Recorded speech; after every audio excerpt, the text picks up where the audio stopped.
Now, because we are going to be drawing on here using red paint, you would want to stay away from, use less red paint in your underpainting. Okay. Just so that, because if you're going to spend the time to add those designs on there, you want to get the most bang for your buck, so to speak. Oh, and you're even adding a little bit of white in areas. Yeah, a little bit. It started to look a little dark and muddy to me, so I just added some white in some spots to rescue it.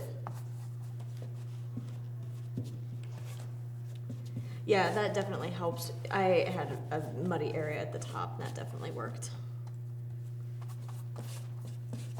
Yeah, if you end, and that's for further use. Just on a side note, if you're in your painting and you find that you end up with a color that's too gray or too muddy on your palette, if you have an opportunity, rather than wasting it, if you add enough white to it, it will make the color just sort of a soft neutral, and there's great colors to use. I love to use colors like that in my background, just to give the eye a place to rest from all of the other color that's going on. Okay, so we've got our nice thick paint on here. Our next step is to draw a design on here. I have used everything from farm animals to flowers to geometric designs and shapes and stripes. In this case, I'm going to use a fish. Okay. Because, like I said earlier, he relates back to the idea of the water.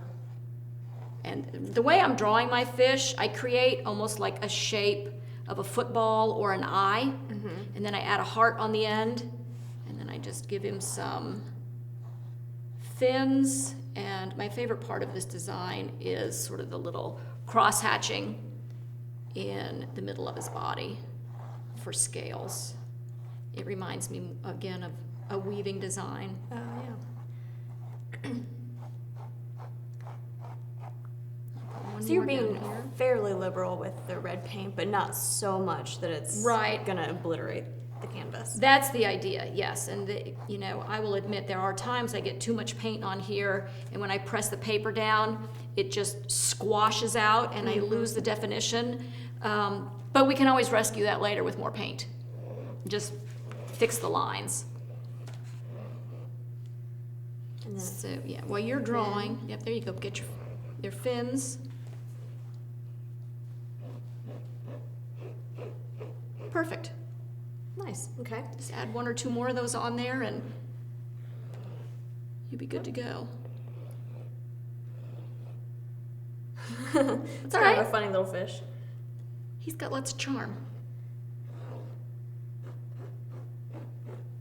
All right, so now we're using our watercolor paper dry. This is cold press paper, which has more surface texture on it.